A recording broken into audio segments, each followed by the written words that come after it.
Bueno, ¿cómo están todos? Me presento nuevamente, yo soy Lucía Escurra. Llegué un poquito tarde esta vez, la dejé a mi compañera solita, porque vengo de una marcha que se hizo en Chipoleti y se hizo justamente en defensa de Leandro Rodríguez Lastra, que está acá acompañándonos en este momento. ¿Cómo andás? Hola, ¿qué tal? Buenas noches a toda la audiencia. Un placer saludarlos. Bueno, contanos un poco, Leandro, cómo lo viviste. Yo podría contar también un poco, pero me interesa más cómo lo viviste vos. ¿Cómo viví la marcha? Es muy intenso. Es algo que uno no hubiera imaginado nunca, sobre todo por el contexto. Tanta gente manifestando su opinión, tanta gente dando a conocer transmitiendo su afecto, su cariño, tanta gente con una idea central, que en este caso es la defensa de la vida, tanta gente pidiendo a gritos justicia, y ser uno el protagonista de esto es difícil de incorporarlo, difícil de asumirlo. Es como que uno vive una película, como que uno pareciera que estas cosas le ocurren a gente muy particular, y yo no considero a veces que los actos que uno haya tenido merecieran tal reconocimiento. Sin embargo, ahí está la gente que, más allá del frío, se hizo presente con sus familias, hizo de esta reunión una fiesta, donde por encima de todo estaba el valorar la vida. Así que son cosas que uno las vive con mucha intensidad, que son cosas que yo sé que no tienen precio, son cosas que me las voy a llevar para siempre muy adentro mío, porque más allá de lo inesperado de la situación, el contar con la solidaridad de tanta gente es una cosa muy bella. Y además también se hicieron marchas en todas las provincias del país, o casi todas, desde Jujuy, podemos decir, hasta Chubut incluso, y te llegaron también saludos de Tierra del Fuego, y también nos mandan muchos saludos desde el extranjero, desde Italia, Costa Rica, Colombia, México, Chile, Honduras, así que podemos decir realmente que este caso ha llegado a nivel internacional. Y creo también que tiene que ver justamente con esto que hablabas de la defensa de la vida, porque nosotros entendemos también que no solo es una injusticia para con vos y para con tu familia, por lo que también te acompañamos, pero además también es una injusticia para toda la medicina en general, y también pone en peligro a los niños por nacer, ¿no? Porque, digamos, de salir el juicio de forma negativa, esto, digamos, estaría presionando a los médicos de alguna manera para no digamos, hacer o tomar medidas en favor de la vida, básicamente, ¿no? Que es lo que un médico debe hacer. Y ahora nos vamos justamente a adentrar un poquito en tu caso. Ustedes, como saben, los que por ahí todavía no conocen la historia de Leandro, a Leandro se lo está acusando por básicamente una atención que hace a una mujer de 19 años que entra a su guardia con un embarazo de 5 meses de gestación y un cuadro crítico producto de un intento de aborto clandestino, ¿no? Que se hace con unas pastillas que les da una asociación ilegal, digamos, mal llamada Socorristas en Red, y él lo que hace básicamente es estabilizar a la paciente y también de alguna manera protege a el niño en gestación, que ya tenía 5 meses ¿no? de gestación. De haberse producido, Leandro, por ejemplo, este aborto, que al final ella no entra con un aborto en curso, pero ¿qué hubiera pasado de haberse producido? Bueno, lo que hubiera pasado sería bastante malo. Esta posibilidad fue la que a mí me motivó, sumado al estado crítico de salud que presentaba la madre, me motivó a tomar la conducta de tratar de interrumpir este proceso que no sabíamos si iba a seguir adelante. La verdad que sí, es difícil hoy día por determinar si el proceso iba a seguir adelante o no.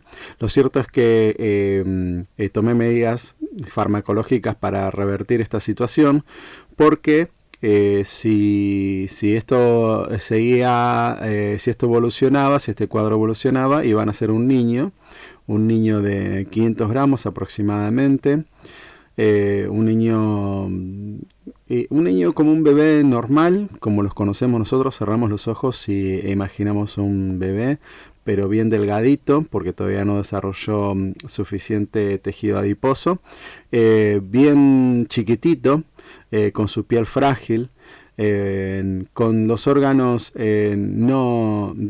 formados pero no desarrollados, por supuesto.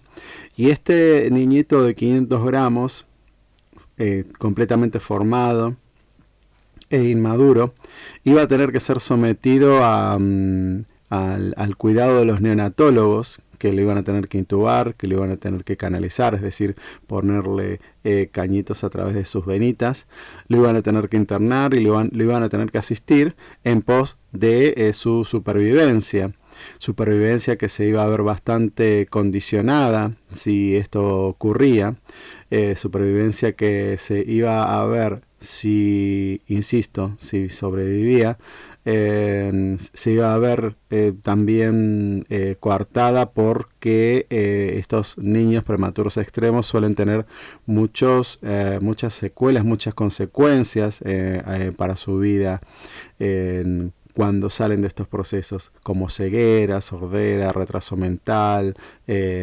parálisis, distintos tipos de secuelas.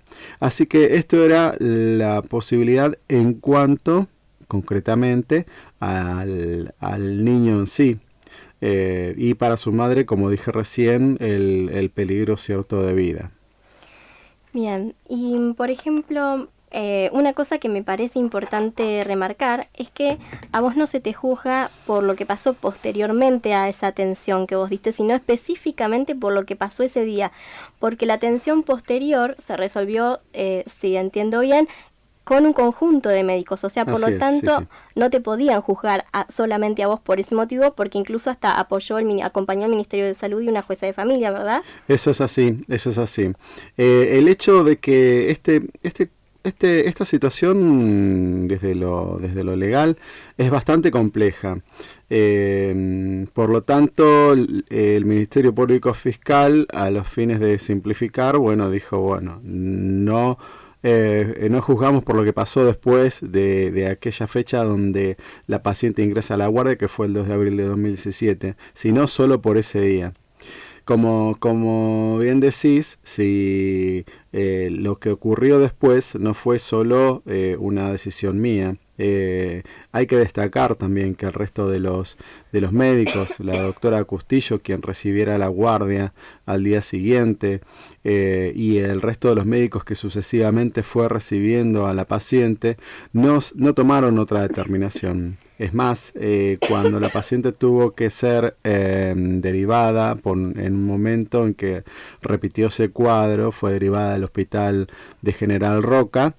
Los médicos de ese hospital tomaron exactamente la misma conducta que yo había tomado al principio.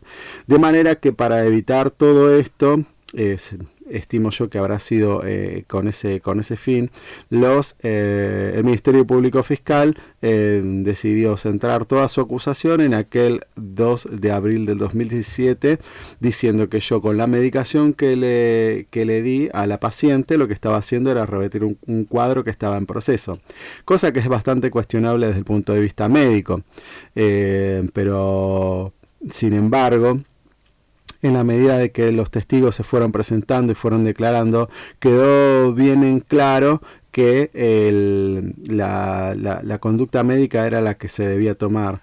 No hubo desde la Fiscalía ningún testigo que pueda determinar que la conducta debía ser otra. Por lo tanto, si bien lo que se cuestiona ese día, me da un poco de confianza de cara al veredicto del juez, saber que yo he hecho lo correcto desde el punto de vista médico. Les pido disculpas a los oyentes porque estoy con un poco de tos, con un cuadro un poco gripal. Bien, ¿qué significó para vos, digamos, vivir todo esto? Y a la par también entiendo que tuviste un hijo. Así que si nos puedes contar un poco. Sí, cómo no, cómo no. El 2018 fue un año muy especial para mí porque mi mujer, Roxana, queda embarazada y fue el año en el que simultáneamente se dio lo más sustancioso de este proceso judicial. Así fue que mientras el embarazo de Roxana seguía adelante, también seguía adelante el proceso judicial. En diciembre del año pasado nació León, que está con nosotros apoyándonos y siendo un puntal muy, muy importante de cara a poder enfrentar todo esto. Así que mi familia estuvo permanentemente expuesta a todo esto, a veces lamentablemente, pero también contamos con la fortuna de encontrar un grupo de gente muy lindo, un grupo de gente que apoyaba, un grupo de gente que nunca dejó que nos falte nada, y estoy hablando desde el apoyo, ¿no? Si bien nosotros que somos de Buenos Aires no contábamos con familia acá, estas muestras de solidaridad, estas muestras de apoyo hicieron que vayamos armando como una familia, y bueno, qué concepto, ¿no? De familia, al que tanto se ataca últimamente. Sin embargo, nosotros podemos sostener que sí, que se fue armando toda una familia desde la gente que apoyaba. Bien. Dicen que lo que no nos mata nos da fuerzas, ¿no? Por lo tanto, yo también espero salir fortalecida de mi gripe y también espero que Leandro, después de todo esto que le está pasando también, y que Dios de todo lo malo algo bueno nos da. ¿Crees que para vos también significó un crecimiento todo esto más allá de lo negativo? Sí, por supuesto, por supuesto. A ver, desde el primer día, ¿no? Cuando yo tomo la decisión médica, y me doy cuenta a lo que uno está expuesto desde el consultorio de ginecología, desde un consultorio de guardia. Uno está expuesto uno tiene que tomar decisiones, y en estas decisiones está en juego la vida. Lo que hasta ese momento era, yo lo tomaba con una cierta suficiencia, que es el manejo de una situación así. A partir de ahí hubo un quiebre importante. Decidí que esto no debía ser así. Me manifesté como objetor de conciencia. No hubiera tolerado en mi conciencia, valga la redundancia, no hubiera tolerado cargar con la muerte de un chico, por mucho más en las circunstancias en que se habían dado las cosas. Por lo tanto, desde ese momento ya las cosas han cambiado. En la medida que fue pasando el tiempo, y como dije recién, la gente demostraba desinteresadamente su apoyo, la gente iba mostrando su solidaridad, sin preguntar ni de dónde venía, ni cómo me llamaba, ni qué pensaba, sino que lo único que tenían como idea central era la defensa de la vida. Y esa convicción de tanta gente contagia, esa convicción hace que uno encuentre también, se vaya identificando con las opiniones del otro, y se genera, como podríamos llamarlo, un efecto en cadena, ¿no? Si pensamos que en las primeras audiencias había un grupito de gente afuera de los tribunales, y en la medida que fue pasando el tiempo todo esto fue aumentando, y ahora venimos de una marcha donde había cuadras de gente. Eso significa que algo se generó, no solo en mí, algo pasó en toda la gente, algo que en la gente llevó a asumir cierto compromiso, que es para festejar, es para celebrar.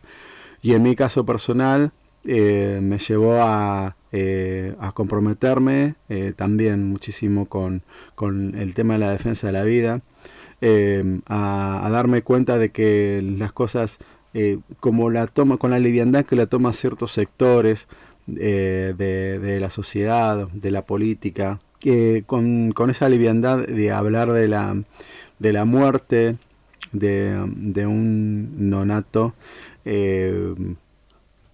como si se tratase de algo reemplazable. Pareciera que se olvidan que la muerte es algo irreversible. Pareciera que se olvidan que la vida tiene un valor que no se mide. Todas estas circunstancias hicieron que sí, que exista un cambio muy, muy importante en mi vida.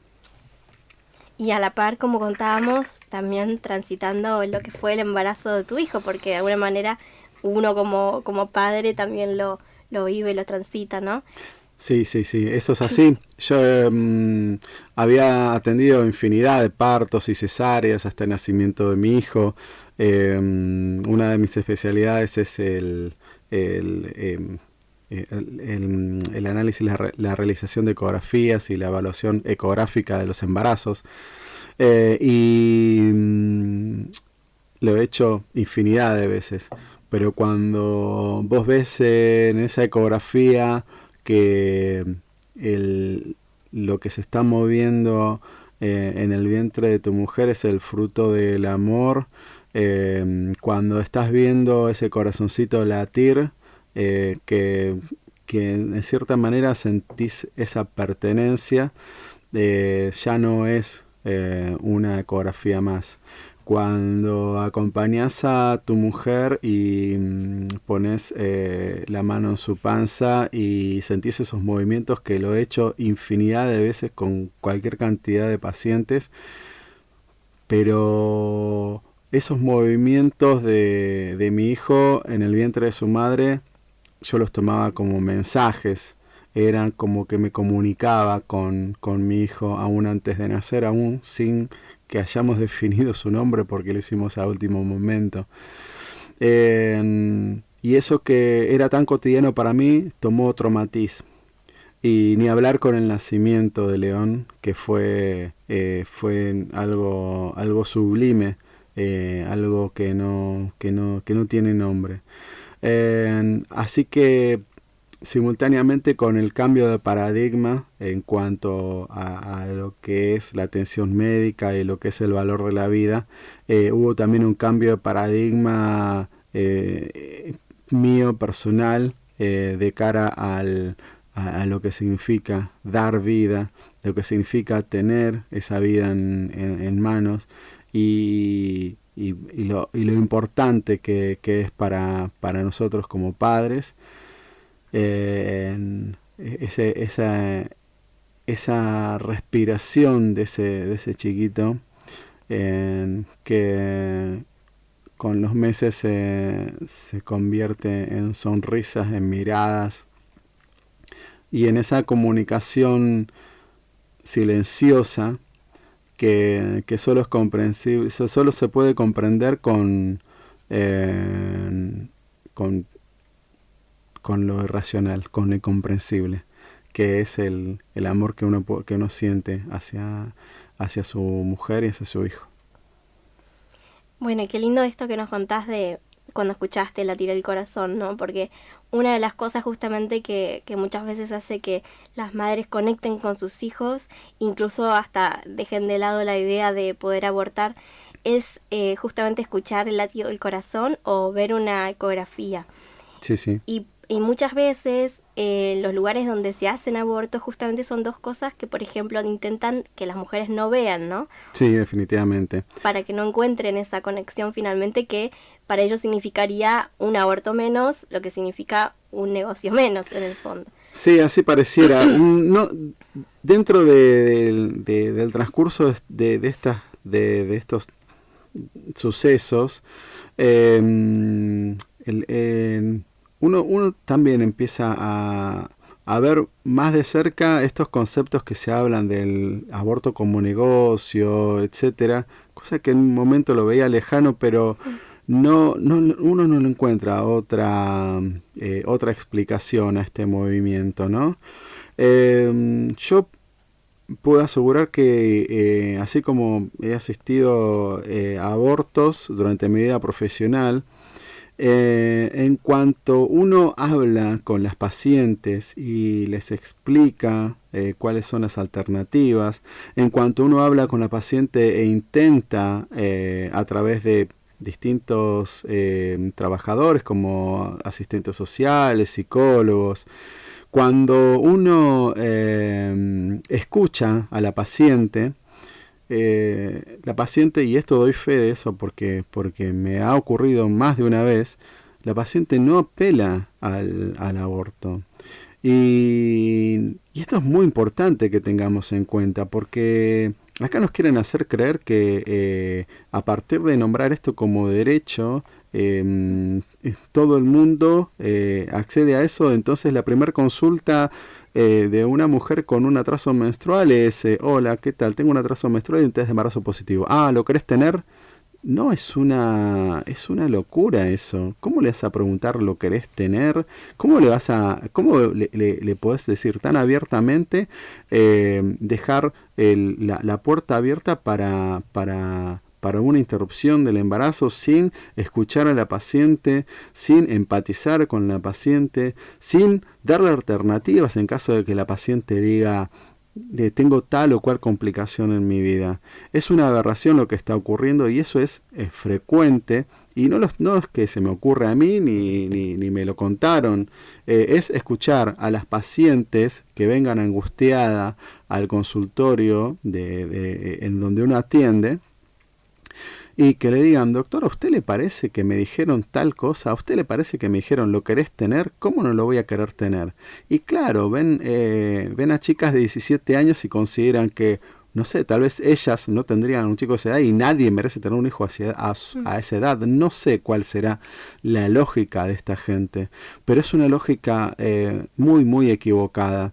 No solo por la falta, como dije recién, por la falta de empatía, por no poner en primer lugar a la mujer, sino porque están poniendo por encima ideologías y valores los cuales no son compartidos por todos en esta sociedad, y yo diría que son una inmensa minoría. Tal cual, lo que en principio era una cuestión no deseable, como el tema del aborto, que para una mujer siempre deja secuelas, de repente pareciera que se empieza a vender como un derecho, como una libertad, como una solución para algún tipo de problema, ¿no? Y después, claro, cuando llegan el síndrome posaborto, o cuando la mujer tiene alguna complicación incluso física, ahí desaparecen las personas que en su momento propusieron a esta mujer que sea un aborto, como suele pasar en la mayoría de los casos que nos llegan, ¿no? Incluso más todavía cuando se trata de organizaciones clandestinas, ¿no?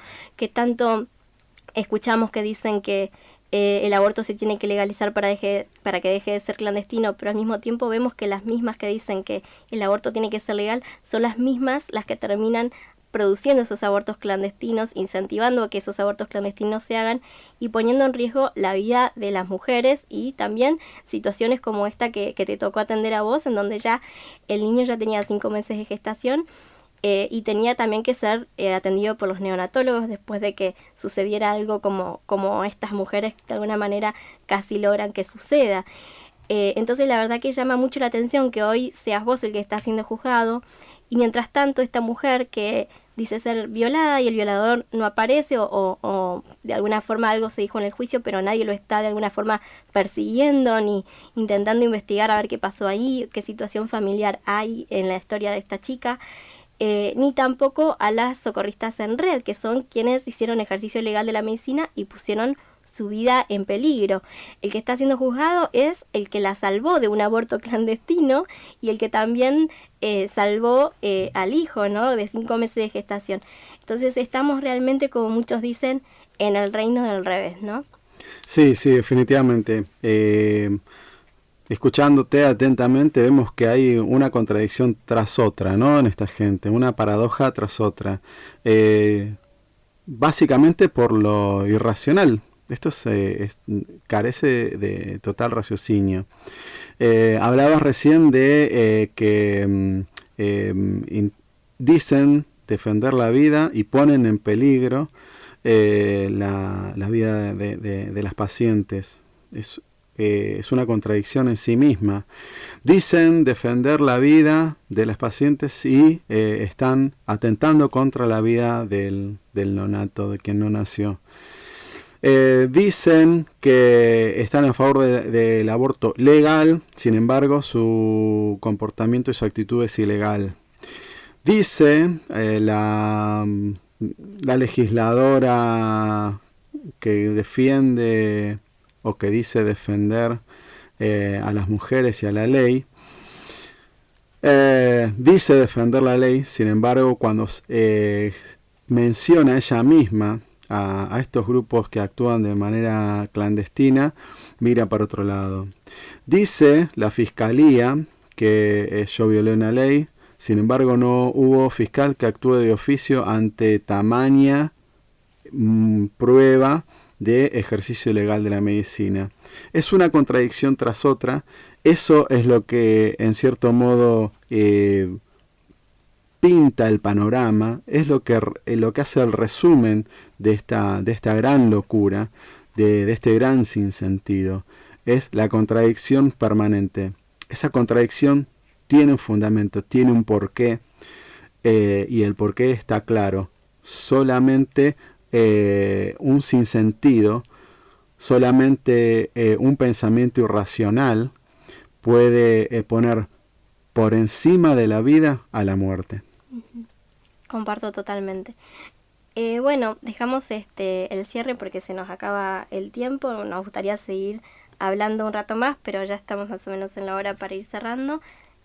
Aylu, ¿querés agregar algunas palabras? No, simplemente quiero comunicarle al doctor que incluso hemos recibido mensajes, todo nuestro apoyo. Nosotros estamos dentro de lo que es el grupo CIDEPROF. Incondicionalmente tiene nuestro apoyo. Vamos a estar rezando por usted. Y tenemos el mensaje justamente, por ejemplo, de Lucas Páez, que es uno de nuestros miembros, que pide que le hagamos llegar el agradecimiento, el acompañamiento y las felicitaciones de toda su familia. Y que sepa que en forma diaria están rezando por usted y por los niños, por sus niños, que rezan todas las noches pidiéndole especialmente a la Virgen por usted y por su familia. Muchas gracias. Así que también le pedimos a los oyentes que recen para que mañana el resultado sea, por supuesto, el justo y el que corresponde. Mañana 8:30 tendríamos el veredicto y vamos a estar intentando informarles a todos los que han estado pendientes de este caso. Bien.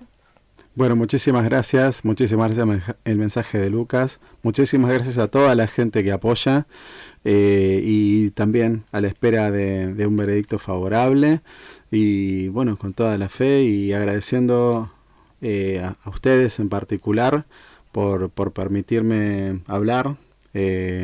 Como ven, soy de palabra fácil, me extendí demasiado, no me había dado cuenta que se había pasado tanto el tiempo, pero uno estando en un ambiente tan cómodo, tan cordial, se olvida del tiempo. Les agradezco muchísimo por este recibimiento, han sido muy amables.